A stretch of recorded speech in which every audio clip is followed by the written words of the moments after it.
ये सारा संसार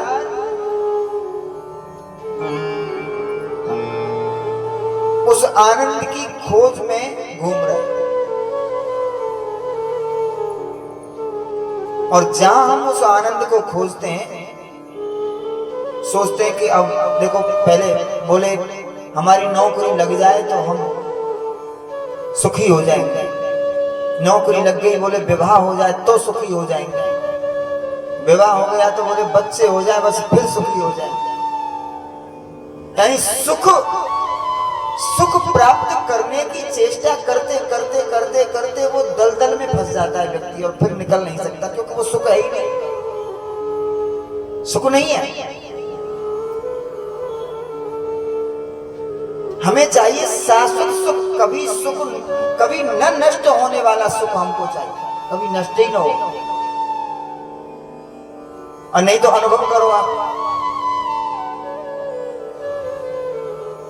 आप कह देखो, आप घर चले जाओ और घर जाके रात को आनंद से सोना, आनंद से रहेंगे कोई बात नहीं, लेकिन कल तुमको बहुत जोर से बुखार आएगा तो कोई स्वीकार नहीं कर सकता कि आज तो ठीक है पर कल भी हमको बुखार ना आए। आज भी सुख चाहते हैं, कल भी सुख चाहते हैं। अच्छा बोले इस जन्म में, इस शरीर में तुमको कभी ना बुखार आएगा न कोई परेशानी होगी, लेकिन जब तुम मरोगे तो नरक में जाना, तो नरक भी कोई स्वीकार नहीं करना चाहता। कोई बोलेगा कि हाँ ठीक है भाई, अब तो हम सुखी रह रहे हैं, लेकिन जब जाएंगे तो नरक में चले जाएंगे, कोई बात नहीं। कोई स्वीकार करेगा क्या? नहीं, क्योंकि उसको चाहिए शाश्वत सुख, और वो शाश्वत जो सुख जो चाहते हैं वो ही आनंद है। क्योंकि एक बार जो आनंद मिल गया तो फिर कभी दुख का सामना करना ही नहीं पड़ेगा। हम उसी आनंद की खोज कर रहे हैं, चाहे बेटी में कर रहे हैं, चाहे पत्नी में कर रहे हैं, चाहे पुत्र में कर रहे हैं, चाहे माता पिता में कर रहे हैं, चाहे मित्र में कर रहे हैं, उस आनंद की खोज कर रहे हैं। जैसे हम आनंद के अंश हैं, जैसे पृथ्वी का एक अंश, एक मिट्टी का डेला आप उठाओ और ऊपर फेंको, चाहे जितनी जोर से फेंको वो नीचे आएगा, क्योंकि वो मिट्टी का, इस पृथ्वी का अंश है वो डेला, वो अपने अंशी में मिलके ही स्थिर रुक सकता है। दीपक जलता है या अग्नि जलती है तो अग्नि ऊपर को एक बड़ा वेग से ऊपर को जाती है, दीपक बड़ा तेजी से बड़े वेग से जलता है।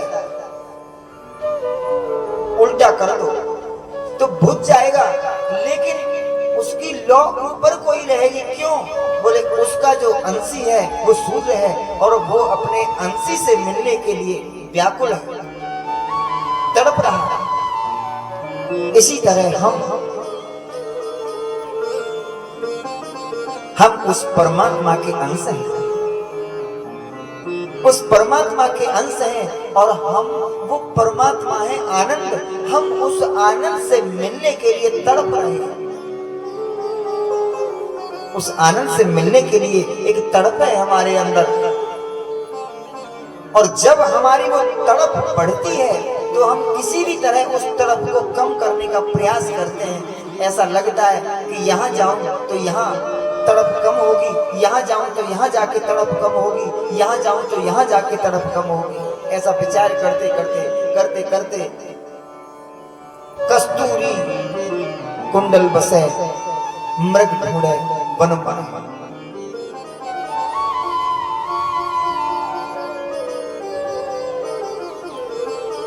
जो आनंद हमारे अंदर छुपा है, उस आनंद को हम अन्य में खोजते हैं।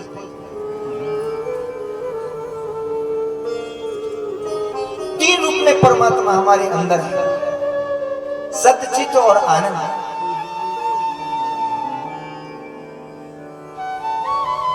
सच्चिदानंद रूप है, उसके तीन रूप है।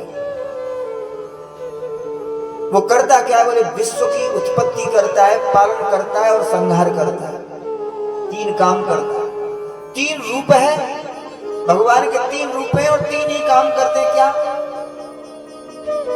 इस संसार की उत्पत्ति करते हैं, पालन करते हैं और फिर संहार करते हैं। तीन काम करते हैं।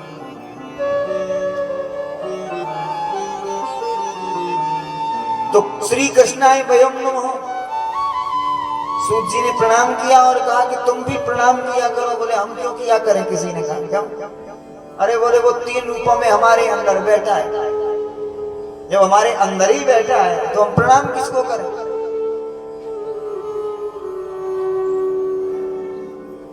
और वो जब सृष्टि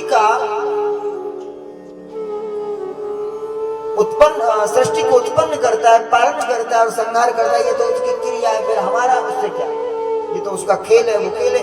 हम क्यों उसको प्रणाम करें? हम क्यों उसका भजन करें? बोले उसके भजन करने से बहुत लाभ मिलता है। बोले क्या मिलता है?